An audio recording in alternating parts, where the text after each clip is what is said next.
Ni pembezoni mwa wilaya ya Momba mkoani Songwe.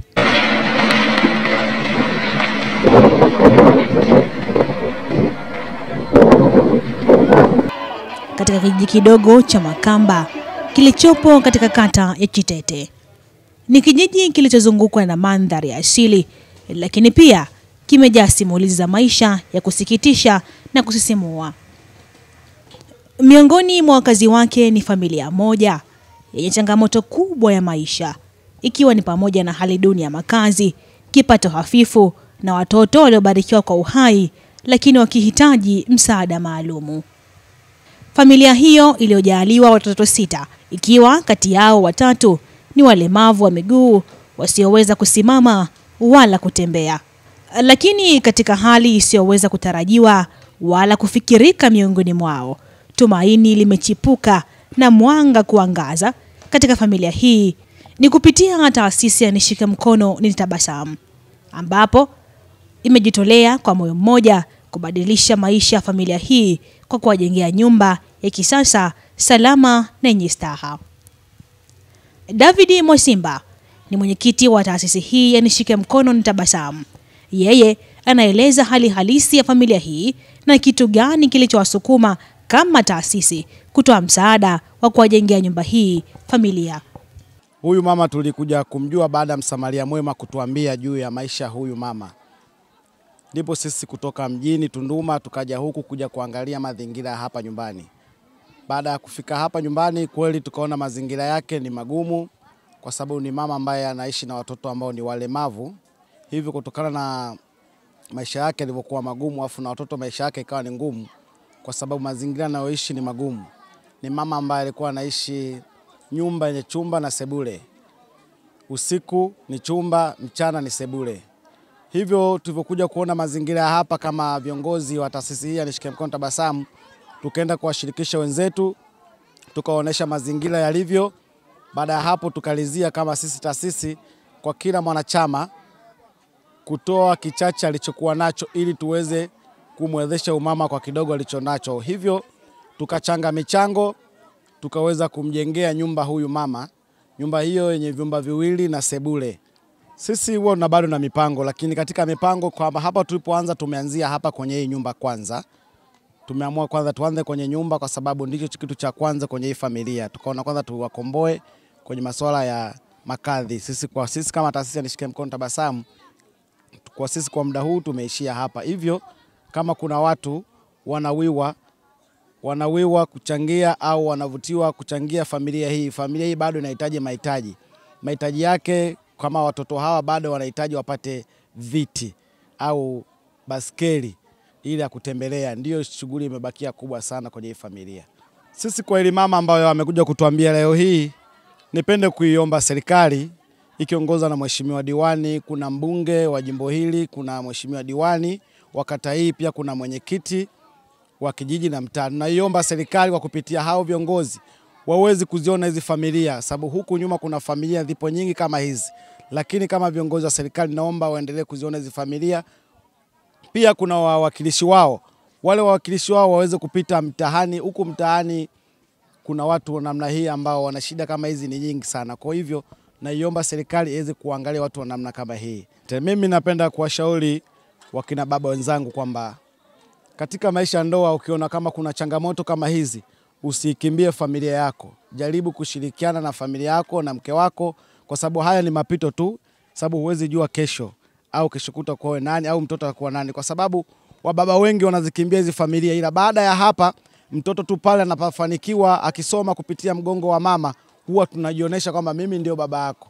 Mratibu wa taasisi hii ndugu Yasini Jawaza, yeye anaeleza changamoto kadha wa kadha ambazo walikumbana nazo wakati wa ujenzi wa nyumba hii, huku changamoto kubwa ikiwa ni upatikanaji wa vifaa vya ujenzi kwa urahisi, kwani kutokana na jiografia ya eneo hili na miundombinu mibovu, jambo ambalo iliwalazimu wao kutoa vifaa mjini Tunduma mpaka eneo la Makamba. Changamoto kubwa ambayo ipo hususan kwenye mambo ya usafiri wakati wa kuja huku, swala barabara na changamoto kubwa sana.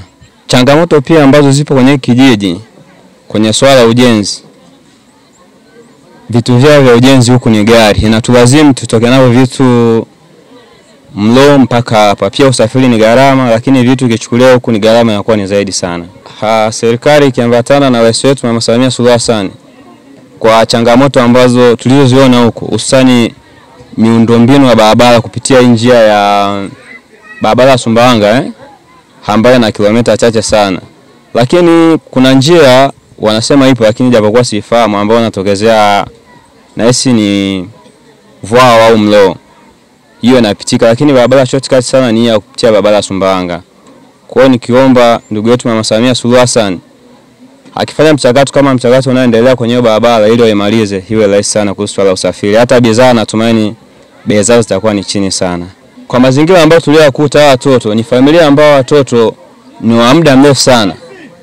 Na watu wanafahamu kuwa familia fulani kuna watoto ambao wanaishi katika mazingira magumu. Lakini watu wapo wanaendelea kuishi, hususan ukiangalia kwenye mazingira ambayo tuliyokuta, hasa watu tuliokuja mara ya kwanza. Kuna baadhi yetu ambao walikuja wenye moyo mdogo, walilia kuona hii familia. Kwa mtu ambao tulikuwa tunajipanga mara kwanza tulivyokuja lakini mtu alikuwa ana nauli lakini anatamani atoe. Jinsi tulivyokuta mazingira. Kwa ndugu, tunaishi kwenye jamii mbalimbali ambazo mtu ukiona anaishi kwenye mazingira magumu. Tunaishi kwenye mazingira magumu, lakini tunatofautiana. Kuna watu wanaishi mazingira magumu ambapo hata wewe ukienda kusema mimi naishi kwenye mazingira magumu, kile unachosema kwamba mimi naishi mazingira magumu, ukuta kwenye familia kama hizi utatoa hata bila kupenda. Kwa wale ndugu jamaa na marafiki ambao wao wanaona kama wapo kwenye hali ngumu, lakini kuna watu wana uhitaji zaidi ya wao. Hususani kama kwenye watu wanaishi kwenye ile eneo, ukiangalia nyumba zao zina wafadhali, lakini ukiangalia ndugu ambao tunamkabidhi nyumba aliyokuwa anaishi, hususani hata mvua ikinyesha kubwa, huko tuliko tunawaza hivi yule mama leo atakuwa ameamka. Familia hii ina wazazi wawili, yani baba na mama, ambao ni wakulima wa kujikimu, wakitegemea mvua na jembe la mkono kuilisha familia yao yenye watoto 6. Makazi yao ni nyumba ya udongo iliyoezekwa kwa maturubai na mabati machache yaliyochakaa, yenye chumba kimoja na sebule isiyo na furniture wala sakafu ya saruji. Sebule hiyo hutumika kama chumba cha kulala usiku kwa watoto wote, huku wazazi wakilala chumbani. Watoto watatu katika familia hii wana ulemavu wa miguu, hawawezi kusimama wala kutembea wenyewe. Kwa hiyo wanahitaji msaada wa karibu kwa kila shughuli ya kila siku, kuanzia kula hadi kutoka nje. Wazazi wao pamoja na watoto wengine watatu wasiokuwa na ulemavu wamekuwa msaada mkubwa kwao licha ya kukumbwa na changamoto nyingi. Kutokana na msaada huu ambao taasisi ya Nishike Mkono Nitabasamu wameutoa katika familia hii, wazazi wa familia hii wameonyesha furaha yao ya wazi, huku wakitoa shukrani zao za dhati kwa kujengewa nyumba ya kisasa. Kwa jina naitwa Giliseda Fortunatus Sisi Kapizi. Mimi kazi walioifanya hawa ndugu zangu, na waombeni na Mungu awajalie. Kazi wameifanya kazi kubwa sana ambayo wote wana kijiji cha Makamba wanasikitika, hawajiwahi kuona kwa mtu yoyote yule kwa msaada walioufanya hawa hapa. Wamenijengea nyumba, wameweka milango mitatu yote kwenye vyumba, madirisha wameshasakafia, na nilikuwa siwatambui wanatoka wapi mpaka nije nipate msaada kama huu hapa. Walikuwa tu wanaenda kama wapita njia, walikuta watoto wako watatu hapa njiani wanatambaa. Lakini sijui niseme Mungu gani aliyowaleta, niseme tu. Walikuja tu akasimamisha pikipiki zao pale na kuja, mama unaweza kutusaidia tuingie humu ndani? Nikasema karibu. Wakaja pale ndani kuwatambua wale watoto, kuwaona. Wakasema hapa tumekuja kuona hawa watoto.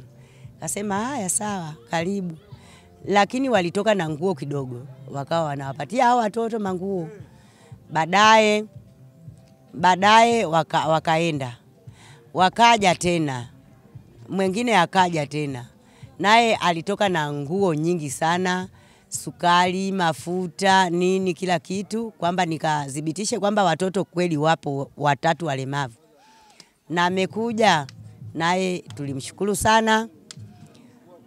Baadaye akaondoka, tukapata msiba, mtoto mmoja katuacha, yule wa pili.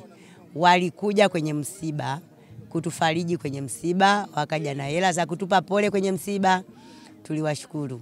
Baadaye muda ukapita, wametoka na godoro. Wametoka na godoro na blanketi. Wakakuta kanyumba ambapo naishi kana mlango mmoja tu na kachumba basi kadogo, godoro walioleta hao wenyewe.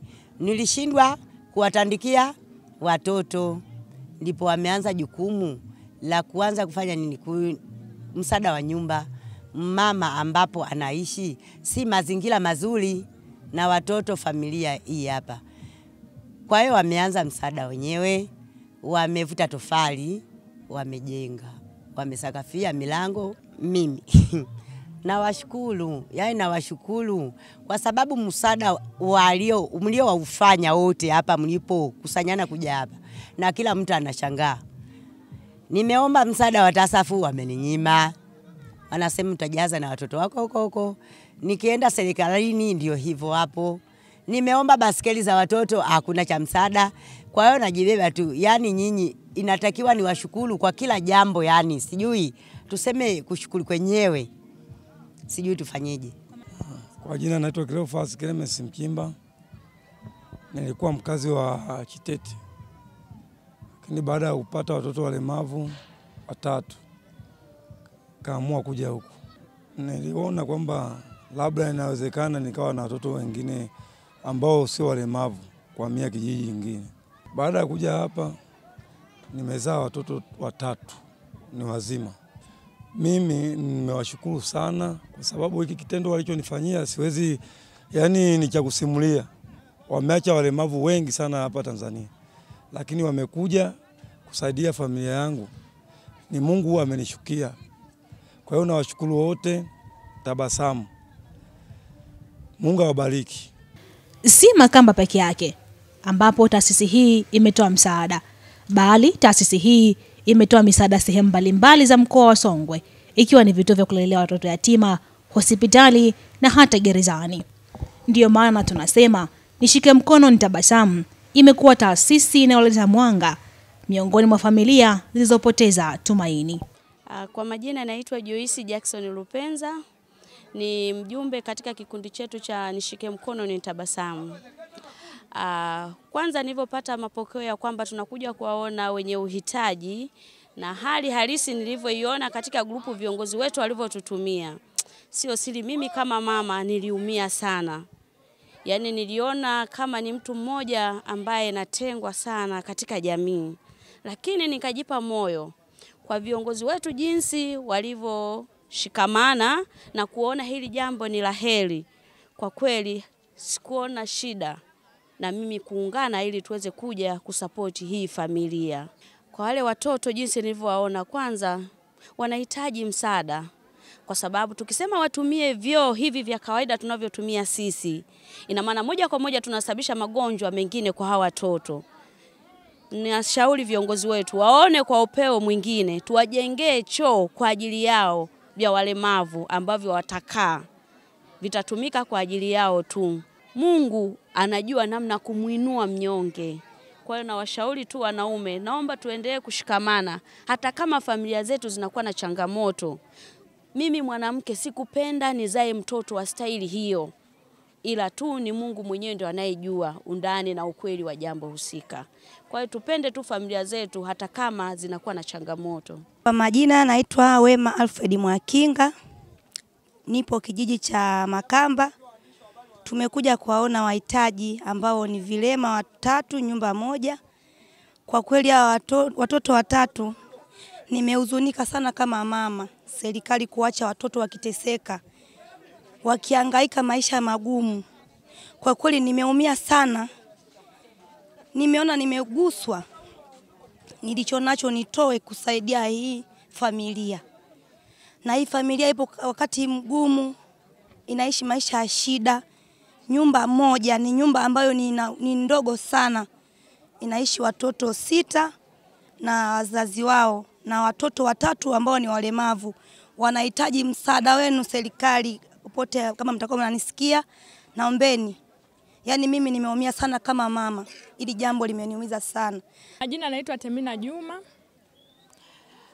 Nimeguswa na hii familia kuja kusaidia. Siku naona kama hii familia ina uhitaji, nilihamasika, moyoni niliumia kutokana na mazingira ya hii familia. Watoto 3 walemavu kwenye familia ya watoto 6 wanaishi chumba kimoja na wazazi, baba, mama, yani watu 6 chumba kimoja, chumba chenye kidogo. Binafsi niliumia sana. Naiomba serikali iweze kuifikia hii familia, kutoa msaada. Hawa watoto bado wanahitaji msaada wa vitu vingi sana.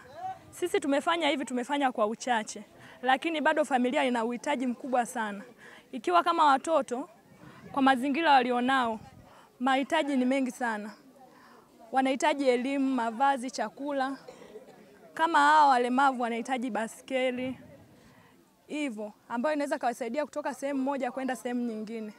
Wanatambaa tu, hawana uwezo wa kusimama wala kutembea. Binafsi nimeumia sana.